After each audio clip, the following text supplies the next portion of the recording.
¿Qué tal, Aníbal? ¿Cómo estás? Muy bien, Luis. Gracias Muchas por gracias venir, por la invitación, sí. Por favor, ponte cómodo. Bueno, Navidad, historia repetida, Aníbal.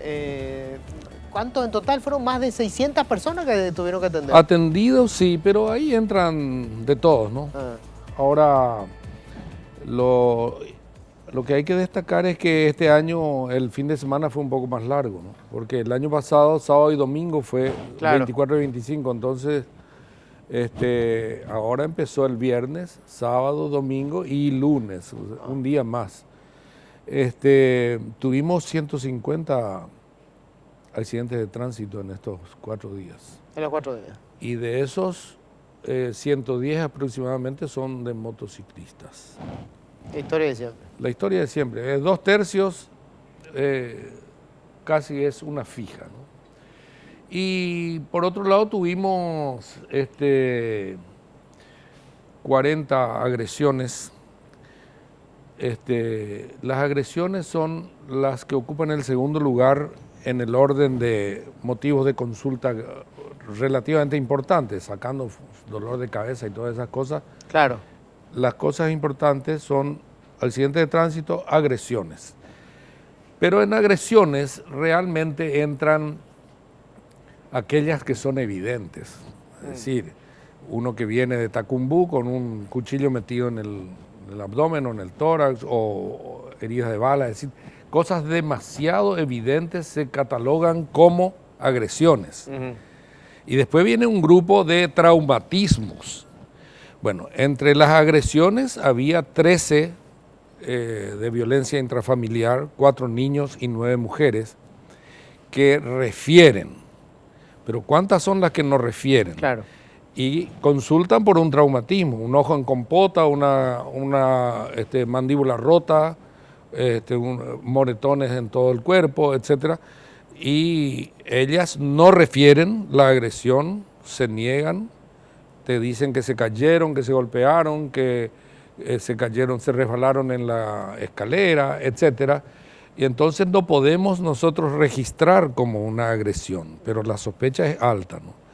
Y calculamos que de entre 3 y 5 consultas diarias tienen que ver con violencia intrafamiliar. De alguna manera, Aníbal, lo que ustedes viven en el Hospital del Trauma les permite hacer como una radiografía de la violencia en el país. O sea, más o menos les permite saber dónde se produce la mayor cantidad de víctimas de violencia, por decirlo de alguna manera. Y mira, la verdad es que no es tan sencillo porque nos vienen de todos lados, ¿no? Y un 20% fácilmente de población de Tacumbú o de Emboscada que nos llegan, sí. De las cárceles. De las cárceles, heridos muy graves. Algunos... ¿Eso es una cosa diaria?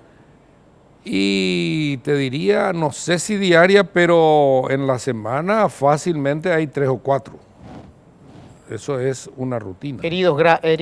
Heridos graves, son heridos hechos con... Apuñalamiento, estoques. Estoques, la mayoría de estoques lo que están presos, ¿no? ¿Y gente que es agredida en la calle por delincuencia, es mucho, es poco? Es bastante, es bastante. Gente que fue asaltada, por ejemplo. Claro. Es un número importante. ¿Cuánto? Yo siempre me pregunté, el Hospital del Trauma, a ver, debe atender la mayor cantidad de casos de lejos, ¿verdad?, en el país. Y estamos hablando de una intervención que siempre es costosa, porque alguien que viene traumatizado, ya sea porque se rompió la pierna con la moto o recibió una estocada, estamos hablando de una intervención, digamos, importante, siempre. Y días posteriores de terapia intensiva. Y la terapia cuesta 5 o 6 millones de guaraníes por día. Por persona. Por persona. Y eso lo pagás vos, ella, no, yo. Es decir, lo pagamos todos. O sea, mantener el Hospital del Trauma significa, supongo yo, una buena cantidad de plata, sobre todo en recursos. Sí. Yo le calculo 100 millones de dólares el gasto de la atención de todos los pacientes que llegan al hospital y divididos de la siguiente manera. Hay 37, 40 millones de dólares que son el que constituyen el presupuesto básico del hospital. Pero a eso tenemos que sumarle elementos de osteosíntesis que nos da la DIVEN o nos da el ministerio, y eso hay fácilmente otros 5 o 6 millones de dólares. Tenemos equipamientos, medicamentos. A esto hay que sumar el SEME, porque sin ambulancia, sin las 500 ambulancias o no sé cuántas hay, sin chofer, sin paramédicos, sin combustible, sin service, mecánica, etcétera, etcétera, no se puede hacer, y eso cuesta un montón. Todo eso hay que sumar. Después están transfusiones sanguíneas. Y obviamente si se ponen precios del privado, esto se va a ir a las nubes, ¿no? Lo que pasa es que hay una operación del corazón, una persona que llegó con un boquete en el corazón, Sí. le operan los chicos, va a terapia intensiva y la operación que en privado puede costar varios miles de dólares, ahí no tiene ese costo, porque está arancelado, aunque no se le cobra ni un guaraní, se arancela como para poder liberar y que quede una constancia del gasto. Claro, claro, claro. ¿Con cuántos médicos contás? Y en total hay unos 700 aproximadamente. Tal vez un poco menos, pero tienen rubros algunos, porque el presupuesto de los médicos se divide en vínculos de 12 horas, de 24 horas semanales, el segundo de 12 horas, el tercero de 12 horas. Entonces, hay gente que tiene 3 vínculos, ¿no? ¿Y un médico puede estar cuántas horas en un turno? Antes era una tradición que el médico de guardia entrara a las 7 de la mañana y saliera a las 7 del día siguiente, es decir, 24 horas. 24 horas, eso era lo clásico en todos lados. Ujú. Pero obviamente el ritmo que tienen en el hospital de trauma es diferente al Claro, resto. hace que sea imposible.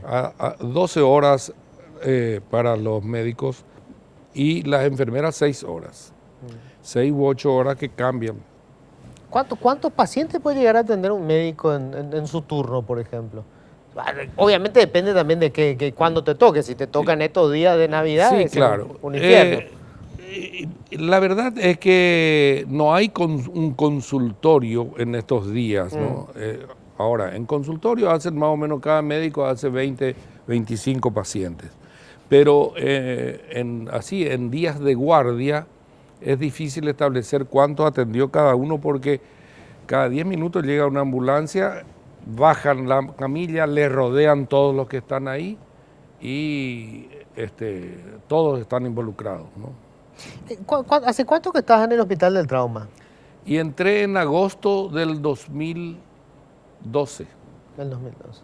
O sea, en todo este tiempo, Aníbal, habrás visto una legión de gente que terminó lisiada, amputada, que se terminó convirtiendo probablemente en una carga para toda su familia, ¿no? Mira, sí, lamentablemente es horrible lo que vemos. Cuando entro temprano y veo la fila de la gente que está para curación o para controles, hermosas chicas, hermosos muchachos, sin una pierna o sin un brazo. Y realmente es aterrador. Pero más aterrador es aún que de 17.000 accidentados que tenemos al año aproximadamente, 13.000 de moto, hay alrededor de 1.800 o 2.000 traumatismos de cráneo graves. Graves. Con secuelas. Graves no, traumatismo de cráneo. Ajá. Graves son alrededor de 500. Y de eso se recupera una buena parte. De los que no son graves, de luego la mayoría con fisioterapia y tratamiento, la mayoría recupera casi todo. Pero de los graves, estamos entregando a la sociedad entre 80 y 100 individuos en situación absolutamente vegetal por año. Por año. Hasta 100 por año. Sí, más o menos. ¿Hay algún caso que te haya quedado, que vos dijiste, caramba, que hayan peleado, que fue un caso así emblemático para vos? Y tenemos varios, algunos con éxito y otros sin éxito, ¿no? Que cuando, por ejemplo, este chico Bernal, que fue muy mediatizado Sí, su caso. el que entró con el riñón o El hígado, el hígado destrozado, ¿no? Sí. Y ese está vivo y coleando hoy después de 4 o 5 operaciones que le hicimos, ¿no? Y cuando habíamos perdido casi la esperanza. Yo recuerdo que había... Y otros, sin embargo, que pensamos que van a salir, hacen una sepsis y se mueren. Es decir, demasiadas cosas entran en juego. Pero lo que te puedo decir es que, en primer lugar, en el hospital de trauma, y aprovecho para hacer un homenaje a mi gente, porque es gente maravillosa, desde el portero al peón de patio y al neurocirujano, gente comprometida con una filosofía de vida y de trabajo, y acostumbrados a ver pacientes en una situación que no se ve en otro lado. ¿Por qué? Porque es un lugar donde cada 10 minutos llega alguien en peligro de muerte, acompañado de 8 o 10 miembros de la familia que están gritando, están desesperados, están en la incertidumbre de saber cuánto les va a costar, si se va a morir o no, y una serie de preguntas que se hacen y que hay que contenerles.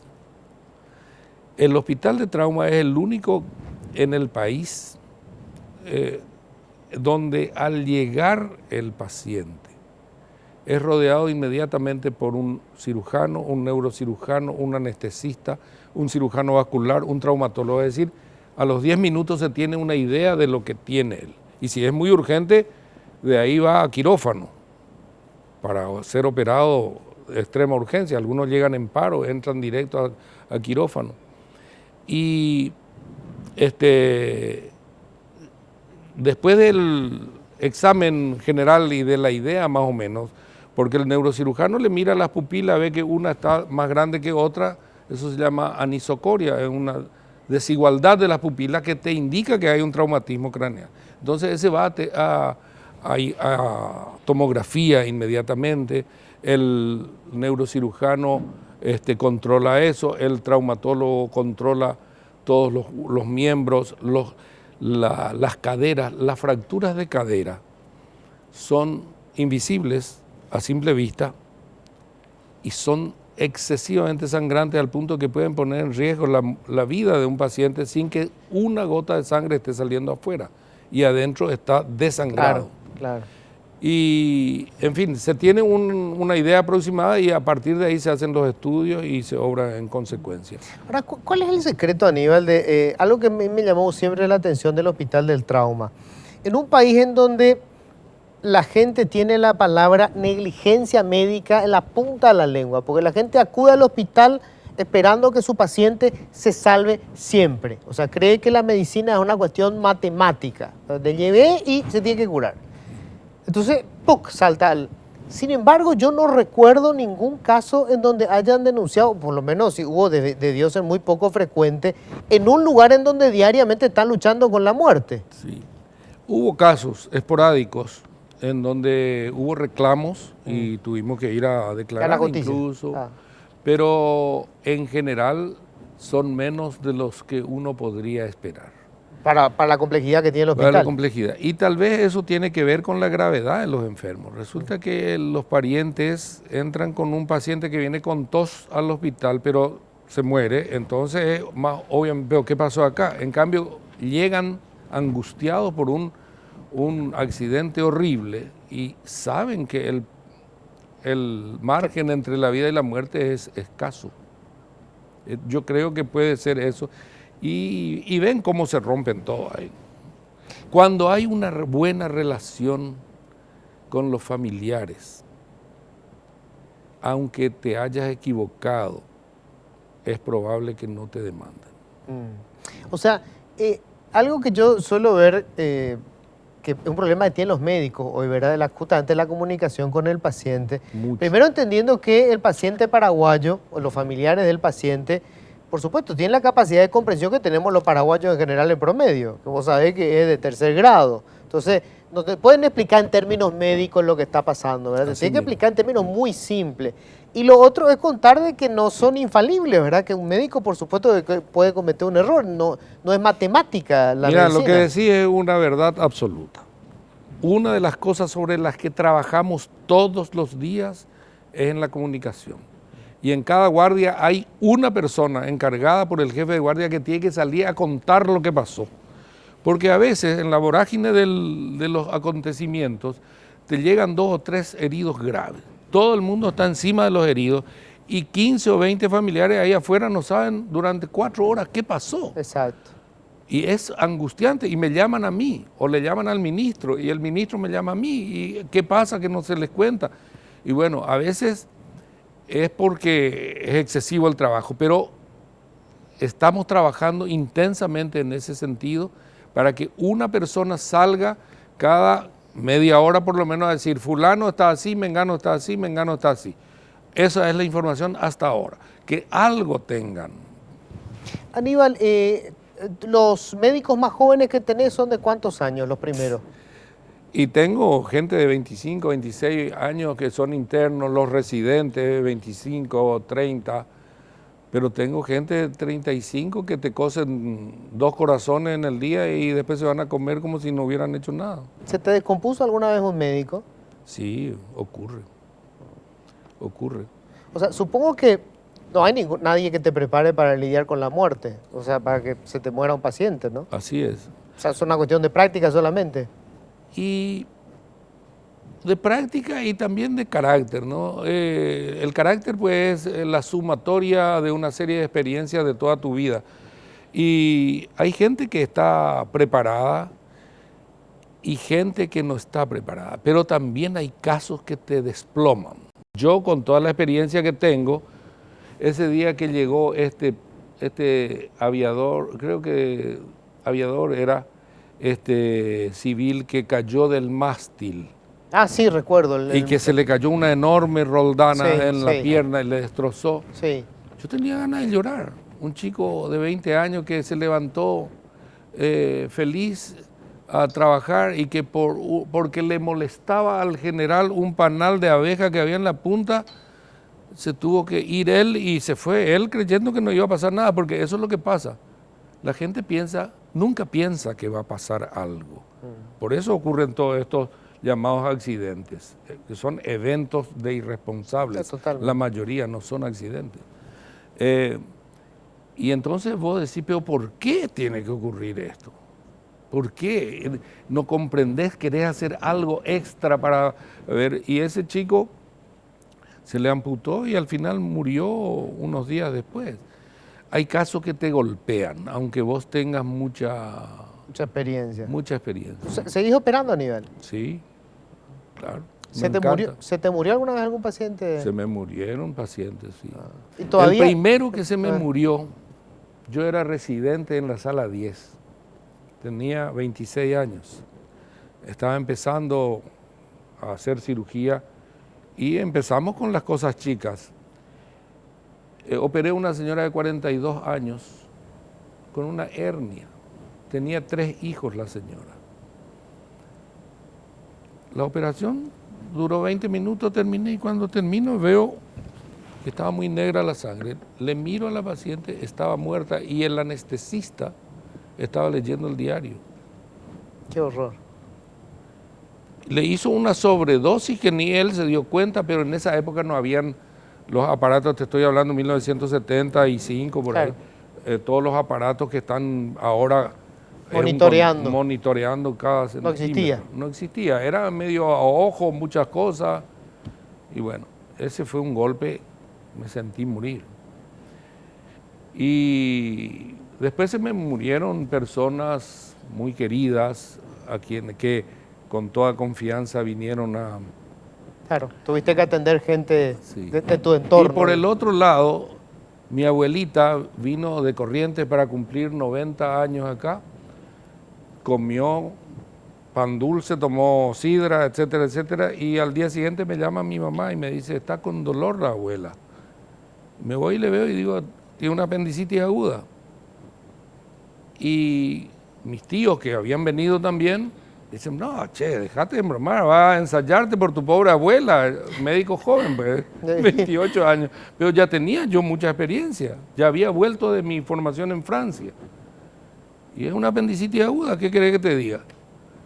Y no puede ser. Vamos a llamar a alguien. Llamamos a un clínico de un renombre extraordinario que vino, examinó y salió diciendo, esto es una infección urinaria del anciano. Por supuesto, le levantaron en andas mis tíos y le llevaron hasta el auto a él y yo me quedé mal. Me fui al hospital, al sanatorio porque tenía que operar. Y estando ahí, le llamé a mi papá y le dije, raptale a la abuela y traerle porque se va a morir de una apendicitis aguda. Y le hizo así. Y con mi cuñado, que es cardiólogo, le hicimos una anestesia local, él le atendía el corazón y le saqué una bolsa de pus a punto de reventar. Se iba a morir mi abuela. Y cuando abrí la puerta de la sala de operaciones, estaban todos mis tíos ahí como para matarme. Acá está la infección urinaria, le dije y le mostré. Y vivió 6 años más. Hasta los 96 vivió mi abuela. Eso por lo menos fue tu... Y bueno, te digo, hay casos en los que... Claro. Hay casos que... Y muchos otros en que tenés una satisfacción inmensa. A veces tengo una nenita que tenía 1,7 kg al nacer y nació sin esófago. Hija de un conocido cantautor. Le operé, así un ratoncito era. No voy a decir el apellido, se llama Violeta, es una hermosa chica que tiene 35 años. ¿Cómo? Si no tiene esófago, ¿cómo haces? Y le haces un esófago. ¿Un esófago? Le haces con una porción de estómago. Patricia, vos querías preguntar. Sí, quería preguntarle al doctor, ¿cómo hizo para lidiar con la prensa? Porque fue el primer director de emergencias médicas, en ese entonces emergencias médicas, en mover a la prensa a ese sitio donde llegaban todos los accidentados. Hubo como una lucha con los periodistas, pero finalmente logró su objetivo de que la gente llegue ahí y por lo menos no sea violentada en su dignidad. Te diré que fue casi fortuito, porque segundo o tercer día de estar yo ahí, hay un pasillo detrás de la urgencia, un pasillo ancho que es nuestro anexo, digamos. Cuando se llena la urgencia los ponemos ahí. Le encuentro a una señora sentada en una silla de ruedas, semidesnuda, con 37 lesiones punzantes. Y un conocido reportero de la noche preguntándole a ella, medio desnuda y filmándole, si el marido estaba o no borracho o algo así. Y, por supuesto, me salió el indio, lo saqué afuera y desde ese día no entran más a la urgencia ni al predio del hospital. Se quedan en el portón y desde ahí con teleobjetivo a la llegada, etcétera. Pero ¿qué hacían? Esa era una fuente de ganancia importante, porque era tapa de todos los diarios amarillos. Sí. Y le noticiero también. Claro, y le cortamos el chorro y se armó al principio un revuelo, me dijeron de todo, y posteriormente, cuando no tenían más la posibilidad de sacar esas fotos que le daban pingües ganancias, ¿no? Le empezaron a sobornar a los camilleros. Y ellos con sus con el celular, pues llegaba, tac, y después ya le pasaba y era tocando, ¿eh? Y entonces le puse una cámara encima de los camilleros. Y 2 o 3 le pillé sacando fotos, se fueron afuera y se terminó la historia. Nunca más se sacó una foto Procas y no se permite desde luego cámaras ni nada. 2 cuestiones finales. Siempre es un placer hablar contigo, Aníbal. Gracias. Y vos sabés que estás eternamente en el imaginario colectivo como potencial candidato a algo. Acá pues siempre estamos buscando gente para acá. Es un buen médico, entonces ya queremos que sea intendente, ¿verdad? Es un buen fiscal, nosotros queremos que sea gobernador. Pero, ¿te tienta la política? ¿Podrías lanzarte en algún momento? Definitivamente no. Sé que te estuvieron cortejando. No quiero porque, en primer lugar, porque estoy muy bien donde estoy. Yo creo que ahí estoy rindiendo para mi país, para mis compatriotas, me siento cómodo, me siento útil, me siento querido y me siento a gusto haciendo lo que hago. No quiero ir a hacer una labor administrativa, por ejemplo, eso no me interesa. Y la política en nuestro país está demasiado deteriorada. Yo no sé si en otro país, en Francia o en Londres, en Inglaterra, me tentaría, porque me tientan las cuestiones sociales, la cuestión social me tienta mucho, pero este país, con el maniqueísmo que existe, con el rencor, el odio con que se tratan todos los grupos políticos y donde prevalecen intereses que nada tienen que ver con el pueblo, realmente es decepcionante. No quisiera y si pudiera me quedaría en el hospital nomás. No tengo ni una ambición política y desde luego nunca tuve una militancia política partidaria. Yo soy colorado, afiliado a los 18, 19 años, mi padre, mi abuelo, don Pastor Filártiga, era un caudillo colorado, pero si tengo que decidirme por algo, obviamente va a ser por el Partido Colorado, esperando que mejore la doctrina o la falta de doctrina que existe, ¿no? Donde hay una cantidad de aventureros que lo único que quieren es finalmente lucrar. No les interesa el pueblo, salvo algunas excepciones, obviamente, Claro. ¿no? ¿Te Pero decepcionó Horacio Cartes?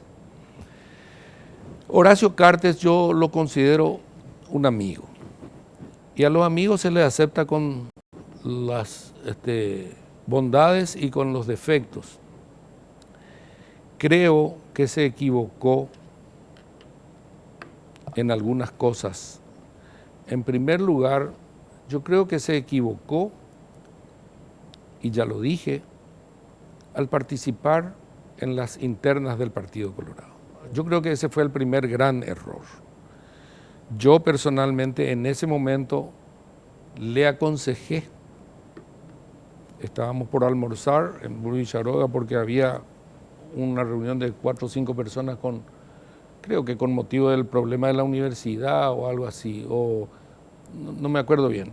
Y yo le aconsejé que agarre sus ministros, su jefe de policía, su presidente de la Corte, y se instale en Concepción 2 meses para luchar o encarar la lucha o planificar la lucha contra el EPP.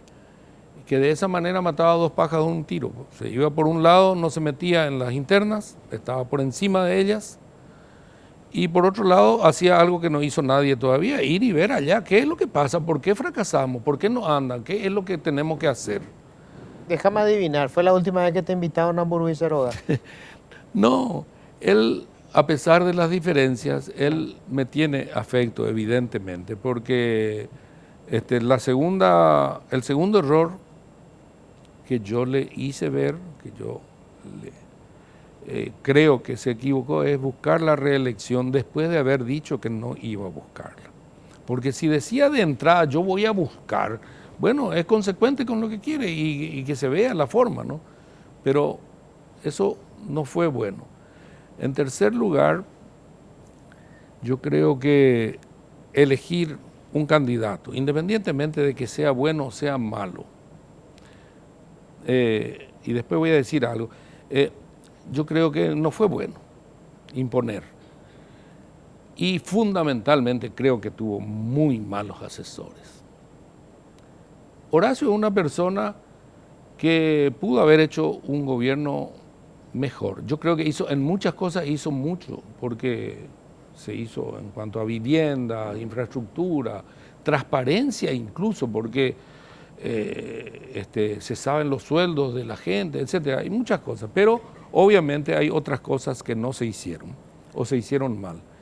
Y yo no le acuso a él, le acuso a los asesores que tenía, porque contrariamente a lo que mucha gente piensa, yo no tengo la misma visión. Yo creo que sus asesores políticos fueron los que le hicieron equivocar el camino, más que los gerentes y compañía, que a quienes él normalmente les escuchaba seguramente, pero la política yo creo que estaba dictada por sus asesores. sus asesores políticos. Aníbal, Y sí. eso creo que terminó por llevar por un rumbo equivocado las cosas, porque los asesores no buscaban lo mejor para Horacio. Los asesores buscaban perpetuarse para seguir ellos. Así de sencillo. Aníbal, un placer siempre. Gracias, Luis, muy amable.